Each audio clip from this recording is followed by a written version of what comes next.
नमस्कार श्रोते हो. दीपक रेगे कथाकथन चॅनलवर तुम्हा सगळ्यांचं मनापासून स्वागत. श्रोते हो, आजपासून तुम्ही ऐकणार आहात सायमन भारसकर यांच्या लेखणीतनं साकारलेली कादंबरी विसाव्याची भाकर. श्रोते हो, आपल्या मनोगतात लेखक सायमन भारसकर म्हणतात, प्रिय वाचक हो नमस्कार.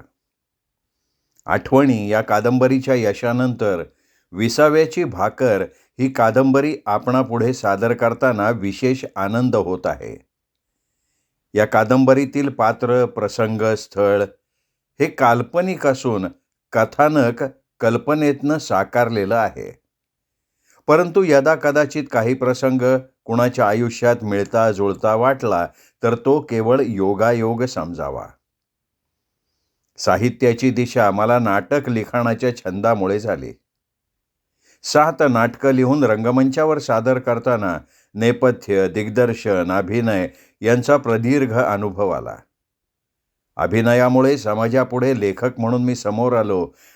त्यासाठी आठवणी कादंबरीतल्या या माझ्या मनोगतातून राहिलेले माझे नाट्य सहकारी कलावंत श्री मधुकर सौदागर, अशोक सौदागर, लक्ष्मण सुरोसे, राधाकृष्ण सौदागर यांची मोलाची साथ मिळाली, त्यांचा मी ऋणी आहे.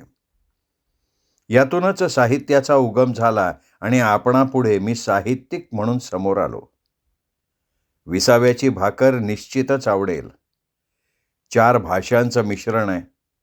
वाचकांना त्याचा अर्थबोध होईलच. झोपडपट्टीतली संस्कृती, उड्डाण पुलाखालची संस्कृती, उच्चभ्रू संस्कृती यांचं मिलन या कादंबरीत आहे आणि तरीही ते कथानकाच्या मुळाशी जडून आहे. आपल्याला ही कादंबरी निश्चित आवडेल. आपल्या अभिप्रायाच्या प्रतीक्षेत साहित्यिक सायमन भारसकर. तर श्रोते हो, सायमन भारसकर लिखित विसाव्याची भाकर या कादंबरीचा पहिला भाग आज आपण ऐकणार आहोत. पण तत्पूर्वी श्रोते हो, तुम्ही जर आत्ता चॅनलवर पहिल्यांदा आला असाल किंवा अजूनपर्यंत तुमच्याकडनं चॅनल सबस्क्राईब करणं झालं नसेल तर एकच विनंती करतो, कृपया चॅनल सबस्क्राईब करा. सबस्क्राईबच्या बटनाशेजारी जे घंटीचं चिन्ह येईल, बेल आयकॉन, तेही प्रेस करा. म्हणजे मी चॅनलवर या कादंबरीचा भाग अपलोड केला किंवा कुठलीही कथा अपलोड केली, कुठल्याही कादंबरीचा भाग अपलोड केला की ताबडतोब त्याचं नोटिफिकेशन सगळ्यात आधी तुम्हाला मिळेल. चला श्रोते हो, सुरू करूयात सायमन भारसकर लिखित विसाव्याची भाकर भाग पहिला. रात्रभर पावसाची रिपरिप चालू होती. त्यामुळे शहरातले रस्ते धुवून निघाले. पहाट होताच कंपनीच्या भोंग्यानं आवाज दिला. पाऊस असो वा नसो, हिवाळा असो वा उन्हाळा, सुकाळ असो किंवा दुष्काळ, भोंगा आपलं काम बजावत होता. 4च्या भोंग्याला कष्टकरी चाकरमानी खडबडून जागे होत झोपडपट्टीत गलबला चालू होत असे. शहराच्याच बाजूला डाव्या बगलीवर वसलेली वसाहत झोपडपट्टी. वीज नाही, पाणी नाही, रस्ते नाहीत. रात्रभर बरसणाऱ्या पावसामुळे झोपडपट्टीत दलदल होत असे. कुणाच्या झोपड्या गळत होत्या तर कुणाच्या झोपडीत पाणी शिरत होतं. पत्र्याच्याच भिंती, पत्र्याचंच छप्पर. वरची आडवी बल्ली बेंड झाली म्हणजे पावसाचं पाणी आत पडणार. झोपडी गळायला लागली किंवा झोपडीत पाणी शिरलं म्हणजे दुरुस्तीला सुरुवात होत असे, ती सुद्धा तात्पुरती. नगरपालिकेचं तिकडे लक्षच नव्हतं. कुणीच ओरडत नव्हतं. नाही म्हणायला एक अंगणवाडी आणि 4थी पर्यंतची शाळा, अशा 2 इमारती बऱ्यापैकी होत्या. 1ली ते 4थी पर्यंतची शाळा, वर्ग 4, एक मास्तरीण, एक मास्तर. केंद्र प्रमुख, विस्तार अधिकारी किंवा गटशिक्षण अधिकारी तसं कोणी लवकर फिरकायचं नाही. शाळा अगदी दलदलीच्या मध्यभागी होती. 25-30 मुलं मुली शाळेत यायच्या. वेळोवेळी नगर परिषदेला विनंती करून शाळेसाठी साधा रस्ताही तयार झाला नाही. शाळेत कुणा अधिकाऱ्याचं लक्ष असो किंवा नसो, पण साळवे मॅडम आणि वर्मा सर रोज शाळेत असायचे. मास्तरीण विद्यार्थ्यांना रोज स्वच्छतेविषयी शिक्षण द्यायचे, पण मुलांना काय? मुलं दुपारच्या खिचडीची वाट बघायची. साळवे मॅडम, वर्मा सर त्या दलदलीत फिरून मुलांच्या पालकांना भेटून स्वच्छतेविषयी समजावून सांगत, पण वेळ कोणाला आहे? काहींचे तर आईबाप कोण हेच शिक्षकांना माहिती नव्हतं, कारण दिवस उगवायच्या आत ते मोलमजुरीसाठी निघून जात असत. विद्यार्थ्यांना शाळेनं युनिफॉर्म दिला तो आठवडाभर अंगातनं निघतच नसे.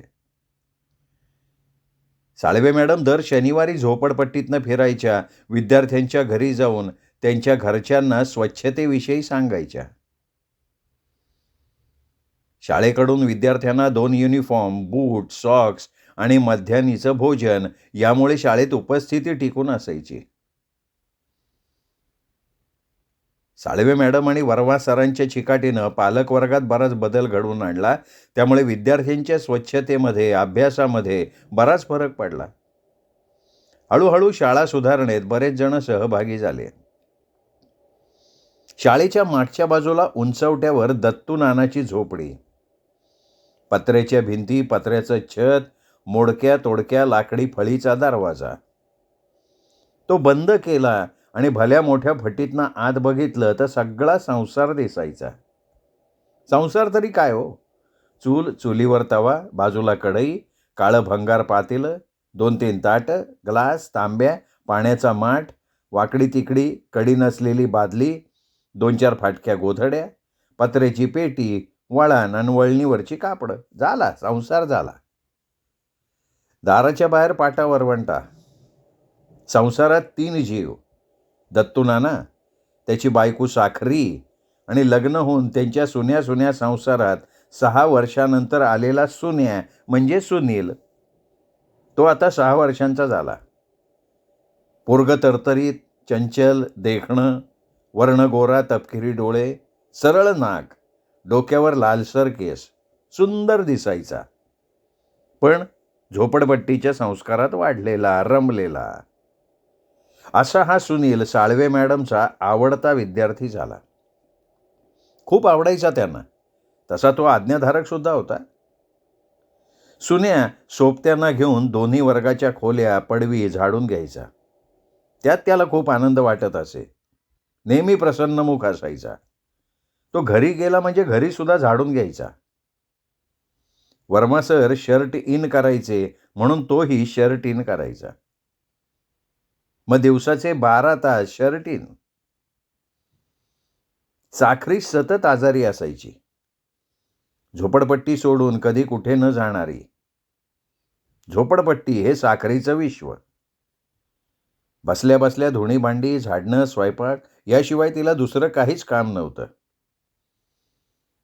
सुन्याचा जन्म झाला आणि बाळंतपणात तिला रक्त कमी, खाण्यापिण्याची तारांबळ अशा अनेक बाबींनी तिच्या शरीरावर परिणाम झाला आणि तेव्हापासनं ती अशक्त झालेली होती. म्हणजे तिला त्यावेळेच्या आणि झोपडपट्टीच्या भाषेत बाळंत रोग झालेला होता. बिगर आई बापाची लेक. इकडे सासू सासरे नव्हते, मग कोण लक्ष देणार तिच्याकडे? दत्तू नाना बायकोचं काय करणार होता? तिचं तिलाच सगळं करायला लागायचं. घरात 18 विश्व दारिद्र्य. कधी आहे कधी नाही. साखरीला दूध आलेलं नव्हतं, त्यामुळे सुन्या वसवस करायचा. दूध नसताना चिटीत असायचा. दूध आलं नाही म्हणजे रडायचा. भूक भागतच नसे त्याची. मग नाना त्याच्यासाठी वरचं दूध आणायचा. तेव्हा कुठे ते दूध पिऊन सुन्या शांत झोपायचा. दत्तू नाना हातगाडी ओढायचा. दिवसभर कष्ट करून मिळेल ते आणायचं आणि दोघा मायलेकरांना घालायचं. 1-2 महिन्यांनी आणखीन त्यात भर पडली दत्तू नानाची बहीण हौसा. तिचा नवरा वारला आणि ती तिच्या 2 मुली यांची भर पडली. एक घास वाटून खाण्यातच कसेबसे दिवस जात होते. बहीण हौसा खूप आयंदी म्हणजे काम कटाळी होती. घरी बसून घरचं कधी आवरायची नाही. घरच्या कामाचा सगळा ताण साखरीवर पडला. विधवा झालेली नणंद म्हणून साखरी सगळं काम निमूटपणे करी. काम करताना तिला धाप लागायची, पण सांगणार कोणाला? तिची प्रकृती आणखीनच खालावत चालली. एकदा तिला दत्तूनानानं दवाखान्यात नेलं. डॉक्टरांनी MRI काढायचा सांगितला. पैशाअभावी लांबत गेलं आणि दुखणं मात्र वाढत गेलं. शहरातली गल्लीन-गल्ली शांत झोपलेली होती. रात्रभर पावसाची रिपरिप चालू होती. रस्ते विसावली. झोपडपट्टीतली बरीच मंडळी शाळेच्या पडवीत झोपली. बाया-बापड्या झोपडीतच वळचणीला हातपाय दुमडून पडल्या. पत्र्याच्या छिद्रातनं टपकणारं पाणी पातळ्यात, टरमाळ्यात टपाक टपाक आवाज करत पडत होतं. गळक्याखाली ठेवायला भांडीच पुरत नसत. झोपडपट्टीतली कुत्री महाबेरकी लय हुशार. शाळेच्या पडवीतल्या माणसांना झोपू देत आणि हळूच त्यांच्या पायथ्याला गोधडीवर जाऊन थंडीपासून आणि पावसापासून बचाव करून निवांत झोपून टाकत. दत्तूनाना भोंग्याच्या आवाजानं जागी झाला. चूल पेटवली.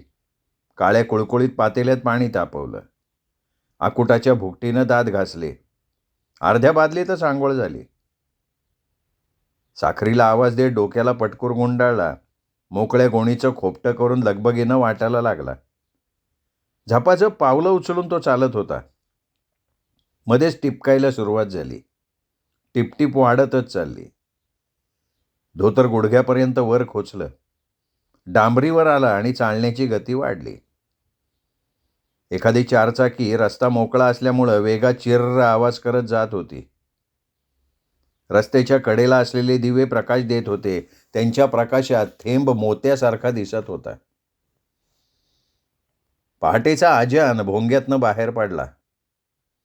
शहरातल्या ठिकठिकाणी असलेल्या मस्जिदी जागा झाल्या.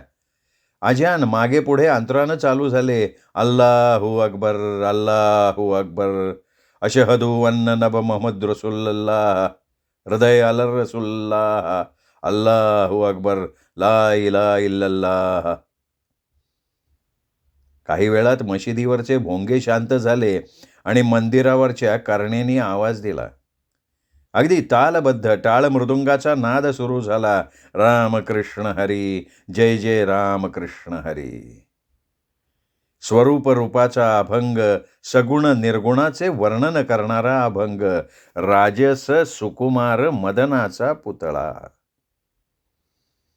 तर दुसरीकडे भोपाळी सुरू झाली. मलयगिरीचा चंदनगंधीन धूप दाविला तुला, स्वीकारावी पूजा आता, उठी उठी गोपाळा. या सगळ्याचा आवाज बंद होतो न होतो तोच चर्चच्या मनोऱ्यावर टांगलेल्या मोठ्या घंटेचा आवाज शहरात घुमत असे. घंटेचा नाद शांत वातावरणात स्पष्ट ऐकू येत होता. नावा टिळकांच्या अभंगाचा सुमधुर आवाज कानी आला. सुंदर देऊळ हृदय हे माझे, येथेच विराजे देव बाप. समक्षता ह्याची राखी शुद्ध याला, सदा अशुद्धाला दूर ठेवी. रोडपासून 50-1 मीटरवर हनुमान मंदिर होतं. ते ट्यूबलाईटनं झळकत होतं. त्याच्याच डोक्यावर एक पांढरा शुभ्र दिवा झळकत होता. जाता जाता पायातलं पायतान अर्धवट पुढे सरकवून दोन्ही हात जोडून दर्शन घेतलं आणि तसाच पुढे काही अंतरावर मशीद होती. तिच्यासमोर उभं राहून हात जोडले आणि पुढे सरकला. बरंच दूर जायचं होतं. तो चालतच होता, आजच्या दिवसाचा विचार करत. आजचा दिवस कसा जाईल, किती कमाई होईल, पोट भरायपुरती मजुरी मिळाली तरी समाधान मानायचं, असं मनातल्या मनात म्हणत होता. 3 चाकी टेम्पोने हातगाडीवाल्यांचा धंदाच बसवला. काही धंदेवाल्यांनी गाड्या घेतल्या, त्यामुळे ज्यांची ऐपत नाही त्यांची पंचाईत झाली. काहींवर तर उपासमारीची वेळ आली. मळप गडद झालं. पावसानं थोडा विसावा घेतला. रस्त्यावरच्या दिव्यामुळे मळप काळं कुट्ट दिसायचं. कुठं मुठं पावसाचा एखादा थेंब टापकायचा. दत्तू नाना चर्चच्या गेटमध्ये आला. वॉचमननं गेट उघडलं, त्याला आत घेतलं. चर्चचा परिसर मोठा होता.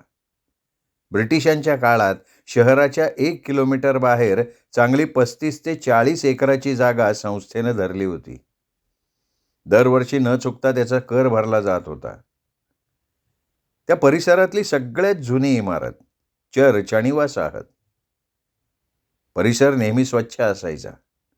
सुंदर रेखीव बगीचा, भविष्याचा विचार करून बांधलेल्या इमारती, मग त्या शैक्षणिक असतील, हॉस्पिटल असेल, बोर्डिंग असेल, अनाथालय असेल, English medium, Marathi medium, ITI शाळेच्या इमारती.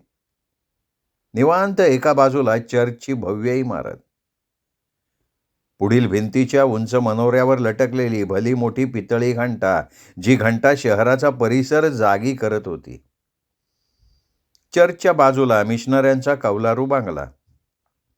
अगदी फॉरेन कंट्रीचा प्लॅन होता. सुंदर ठिकाण होतं. वातावरण अगदी शांत असे. चर्चमध्ये लोक जमा होत होते.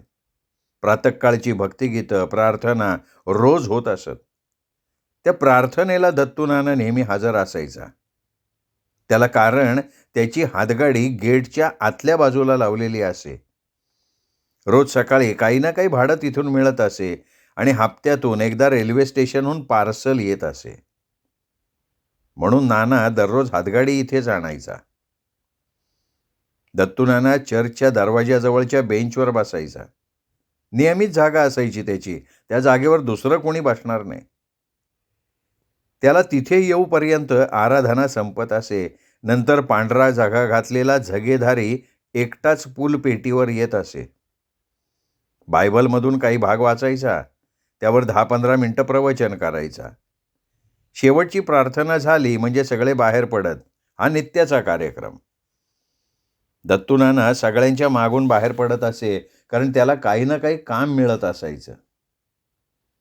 आज ITIचं काम होतं. तसं दत्तू नानाचं तिथे खूप चांगलं चाललं असतं. तिथे त्याला राहायला चांगलं टुमदार घर मिळालं असतं. तिथेच काम मिळालं असतं. पोराची शाळा, साखरीचा दवाखाना सगळं तिथे झालं असतं आणि ते सुद्धा फ्रीमध्ये. किती चांगलं झालं असतं. पण दत्तू नानाच्या मनावर वेगळाच पगडा बसलेला. दत्तू नाना सर्व देवो भव, सगळ्यांना मानणारा, तरीही हिंदुत्वाची जपणूक करणारा होता. आपण त्यांच्या ताब्यात गेलो तर ते त्यांच्या जातीत आपल्याला ओढून घेतील, त्यांचा धर्म स्वीकारायला लावतील, मटण खायला घालतील. मग समाज आपल्याला वाळीत टाकेल, आपल्याला जातीत स्थान राहणार नाही, या भीतीने तो अंतर ठेवून वागत होता. फक्त पोटापुरतं काम, रोजंदारी इतकाच काय तो संबंध. तिथले लोक म्हणायचे, दत्तू नाना, मुलगा आमच्या शाळेत घाला, शिक्षण फुकट होईल, मुलगा हुशार होईल, त्याची सोय होईल.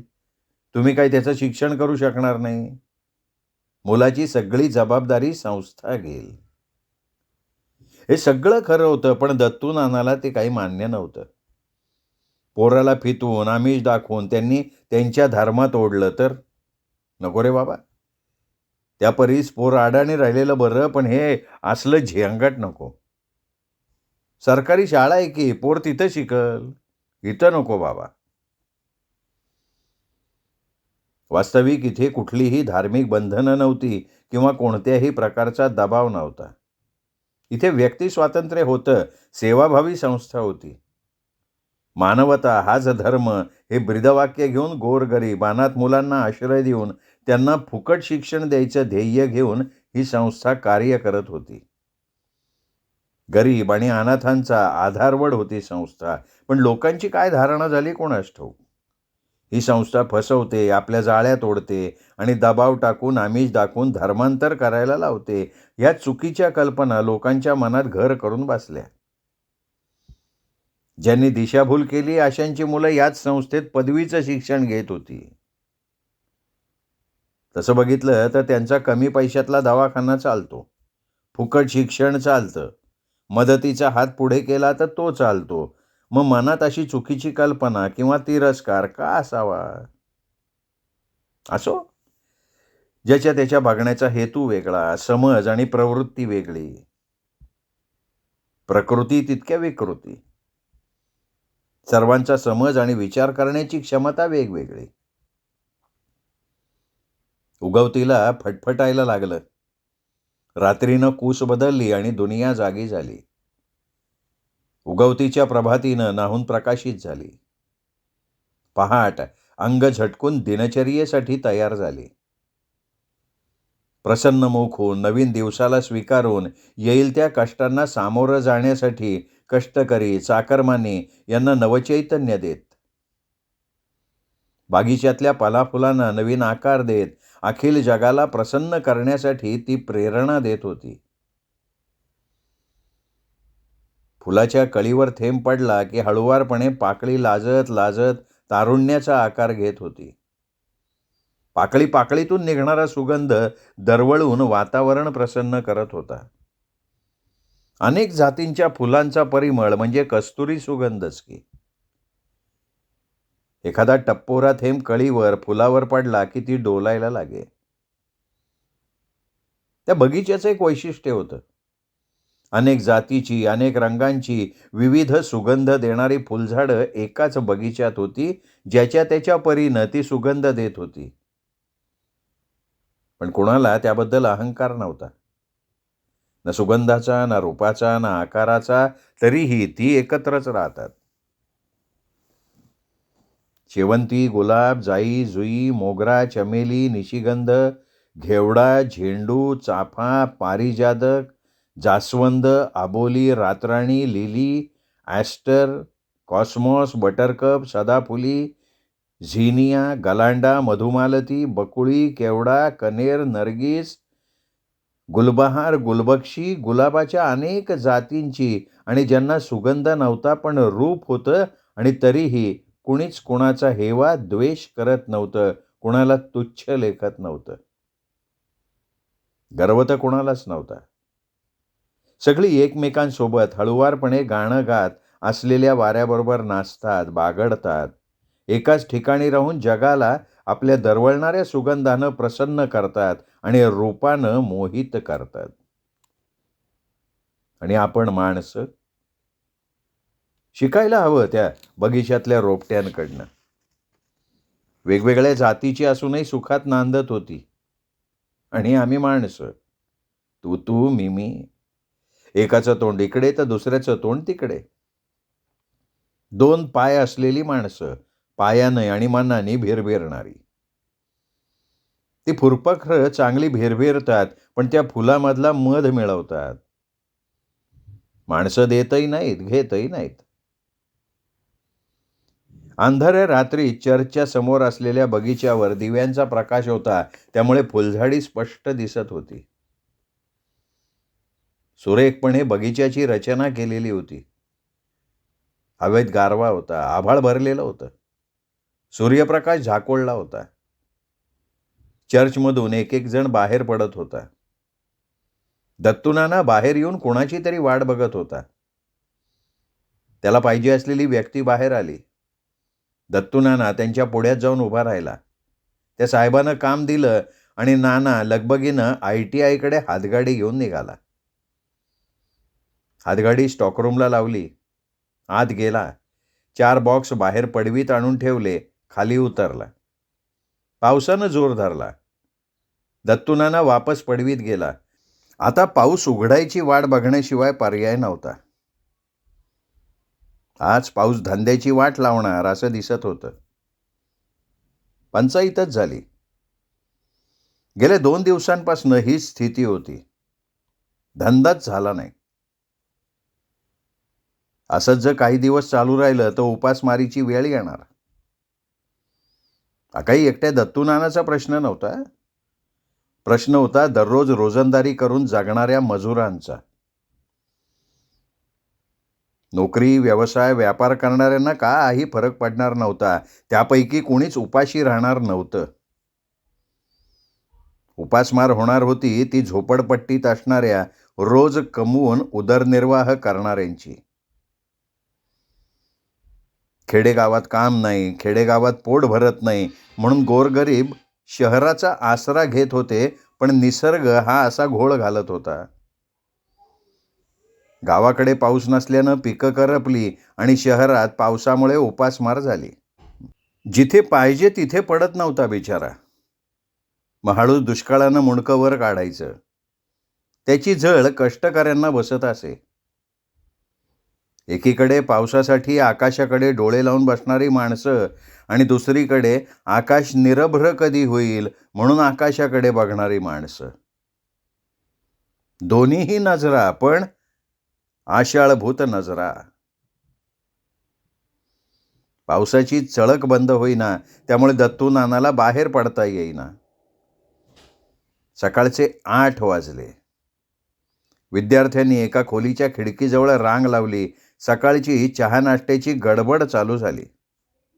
प्रत्येक विद्यार्थी डिश घेऊन बाजूला येत असे आणि नाश्त्याला सुरुवात करत असे. साहेबानं मागं वळून बघितलं. अरे नाना अजून इथेच? वय ना साहेब, रिप रिप चालूच आहे. माझ्या भातुकड्याचं नाव घे ना बघा. नाना आज 2च्या गाडीला पार्सल जायला हवं. साहेब एखादं पान कापड द्या ना, पार्सल झाकतो आणि लगेच निघतो. पान कापड? बरं ठीक आहे, मी करतो व्यवस्था. अरे कोण आहे तिकडे? किचन व्यवस्थापक लगेच बाहेर आला आणि म्हणाला, बोला की सर. बघ एक डिश नानाला दे. ठीक आहे की सर. काही वेळात डिश आली. पोहे, बदामाचा शिरा, बिस्किट, चहा. नाना तू नाश्ता कर, मी करतो काहीतरी व्यवस्था. असं म्हणून साहेब निघून गेले.